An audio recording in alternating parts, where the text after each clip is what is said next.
Chapter 7. Poirot pays his debts. As we came out of the Stylites Arms, Poirot drew me aside by a gentle pressure of the arm. I understood his object. He was waiting for the Scotland Yard men. In a few moments, they emerged, and Poirot at once stepped forward, and accosted the shorter of the two.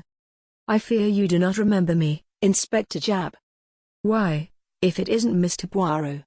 cried the inspector. He turned to the other man. "You've heard me speak of Mr. Poirot? It was in 1904 he and I worked together the Abercrombie forgery case, you remember. He was run down in Brussels. Ah, those were great days, Monsieur. Then, do you remember Baron Altara? There was a pretty rogue for you. He eluded the clutches of half the police in Europe. But we nailed him in Antwerp thanks to Mr. Poirot here."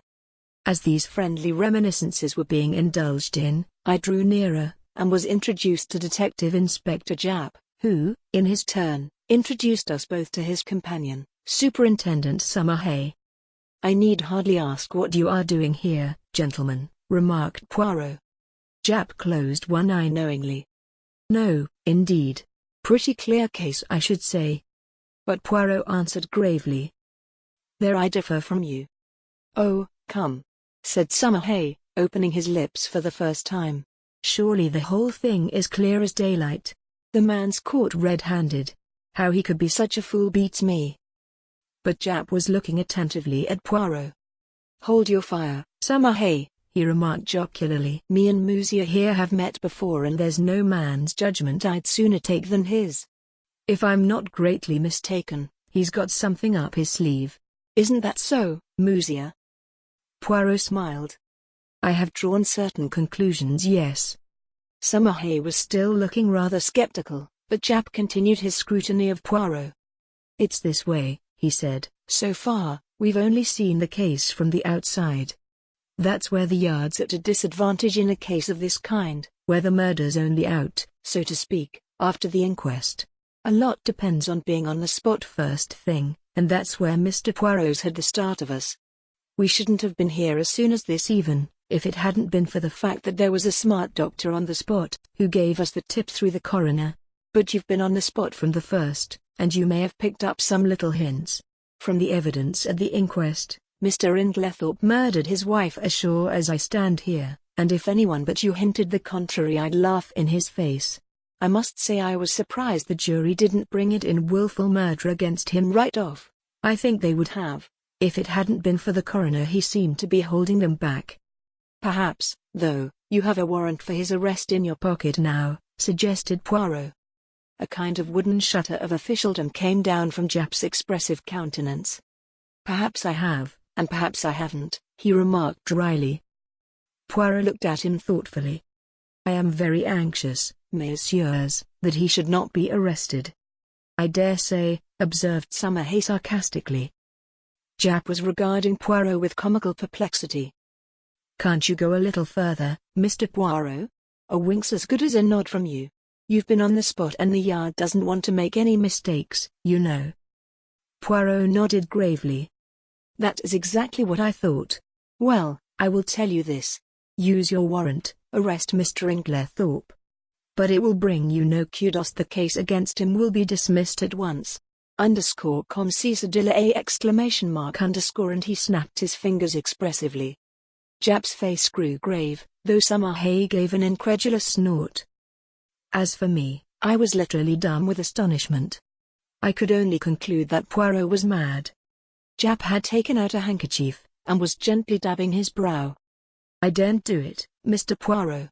I'd take your word, but there's others over me who'll be asking what the devil I mean by it. Can't you give me a little more to go on?" Poirot reflected a moment. "It can be done," he said at last. "I admit I do not wish it. It forces my hand. I would have preferred to work in the dark just for the present, but what you say is very just. The word of a Belgian policeman, whose day is past, is not enough. And Alfred Inglethorpe must not be arrested. That I have sworn, as my friend Hastings here knows. See, then, my good Japp, you go at once to Styles?" "Well, in about half an hour. We're seeing the coroner and the doctor first." "Good. Call for me in passing the last house in the village." "I will go with you." Ed Styles, Mr. Inglethorpe will give you, or if he refuses as is probable I will give you such proofs that shall satisfy you that the case against him could not possibly be sustained. Is that a bargain?" "That's a bargain," said Japp heartily. "And, on behalf of the Yard, I'm much obliged to you, though I'm bound to confess I can't at present see the faintest possible loophole in the evidence, but you always were a marvel. So long, then, Musia." The two detectives strode away, Summerhay with an incredulous grin on his face. "Well, my friend," cried Poirot, before I could get in a word, "what do you think? Mon Dieu! I had some warm moments in that court. I did not figure to myself that the man would be so pig-headed as to refuse to say anything at all. Decidedly, it was the policy of an imbecile. There are other explanations besides that of imbecility," I remarked. "For, if the case against him is true, how could he defend himself except by silence?" "Why, in 1,000 ingenious ways," cried Poirot. Say that it is I who have committed this murder. I can think of 7 most plausible stories, far more convincing than Mr. Inglethorpe's stony denials. I could not help laughing. "My dear Poirot, I am sure you are capable of thinking of 70. But, seriously, in spite of what I heard you say to the detectives, you surely cannot still believe in the possibility of Alfred Inglethorpe's innocence?" "Why not now as much as before? Nothing has changed." "But the evidence is so conclusive." "Yes, too conclusive." We turned in at the gate of Leastways Cottage, and proceeded up the now familiar stairs.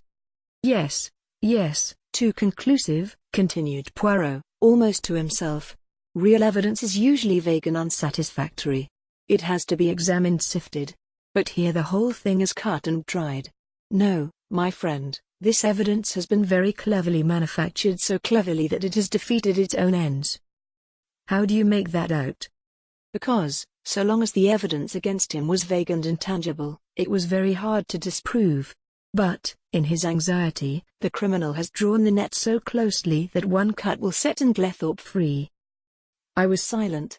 And in a minute or two, Poirot continued. "Let us look at the matter like this. Here is a man, let us say, who sets out to poison his wife. He has lived by his wits, as the saying goes, presumably, therefore, he has some wits.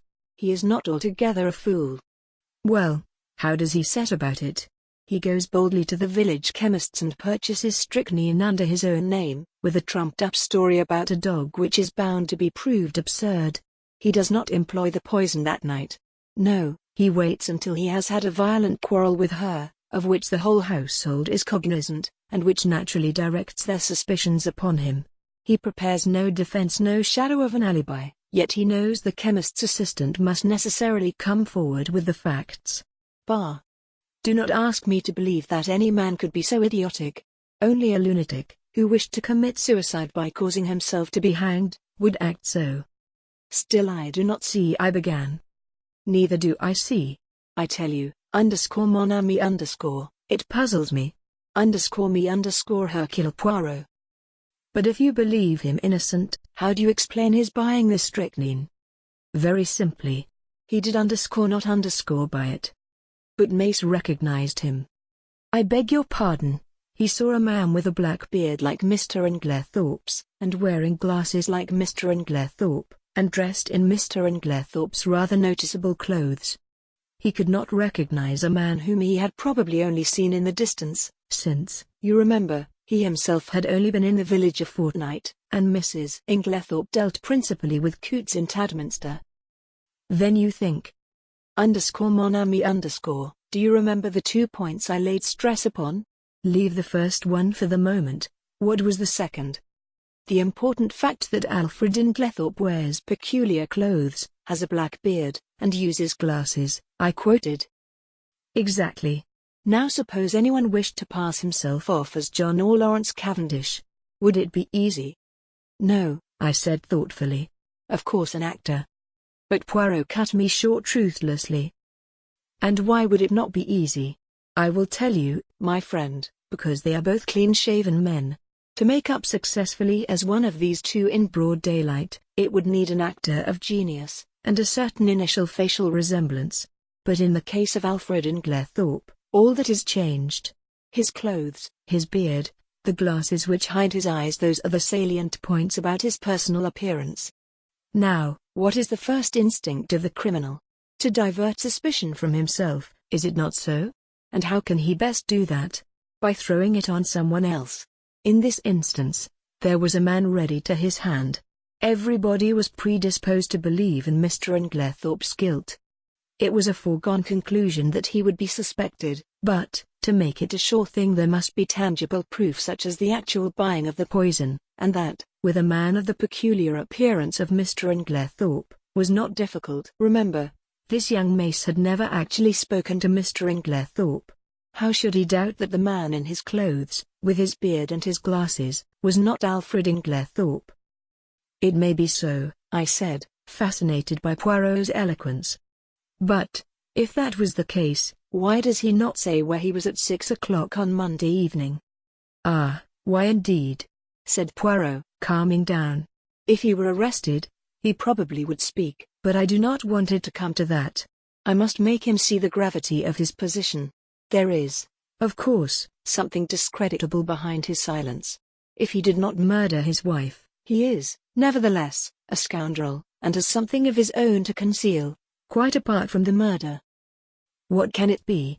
I mused, won over to Poirot's views for the moment, although still retaining a faint conviction that the obvious deduction was the correct one. Can you not guess? Asked Poirot, smiling. No, can you? Oh, yes, I had a little idea some time ago and it has turned out to be correct. You never told me, I said reproachfully. Poirot spread out his hands apologetically. Pardon me, _mon ami_. You were not precisely _sympathique_. He turned to me earnestly. Tell me you see now that he must not be arrested? Perhaps, I said doubtfully, for I was really quite indifferent to the fate of Alfred Inglethorpe, and thought that a good fright would do him no harm. Poirot, who was watching me intently, gave a sigh. Come, my friend, he said, changing the subject, apart from Mr. Inglethorpe, how did the evidence at the inquest strike you? Oh, pretty much what I expected. Did nothing strike you as peculiar about it? My thoughts flew to Mary Cavendish, and I hedged. In what way? Well, Mr. Lawrence Cavendish's evidence, for instance. I was relieved. Oh, Lawrence. No, I don't think so. He's always a nervous chap. His suggestion that his mother might have been poisoned accidentally by means of the tonic she was taking, that did not strike you as strange _Hein? No, I can't say it did. The doctors ridiculed it, of course. But it was quite a natural suggestion for a layman to make. But Monsieur Lawrence is not a layman. You told me yourself that he had started by studying medicine, and that he had taken his degree. Yes, that's true. I never thought of that. I was rather startled. It is odd. Poirot nodded. From the first, his behavior has been peculiar. Of all the household, he alone would be likely to recognize the symptoms of strychnine poisoning, and yet we find him the only member of the family to uphold strenuously the theory of death from natural causes. If it had been Monsieur John, I could have understood it. He has no technical knowledge, and is by nature unimaginative. But Monsieur Lawrence no. And now, today, he puts forward a suggestion that he himself must have known was ridiculous. There is food for thought in this, _mon ami !_. It's very confusing, I agreed. Then there is Mrs. Cavendish, continued Poirot.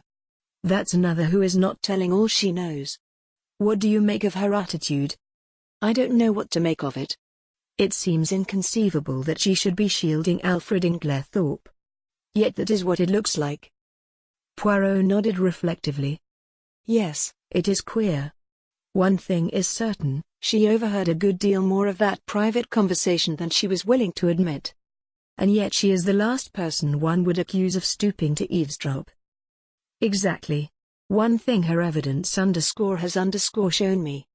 I made a mistake. Dorcas was quite right. The quarrel did take place earlier in the afternoon, about 4 o'clock, as she said. I looked at him curiously. I had never understood his insistence on that point. Yes, A good deal that was peculiar came out today, continued Poirot. Dr. Bauerstein, now, what was he doing up and dressed at that hour in the morning? It is astonishing to me that no one commented on the fact. He has insomnia, I believe, I said doubtfully. Which is a very good, or a very bad explanation, remarked Poirot. It covers everything, and explains nothing.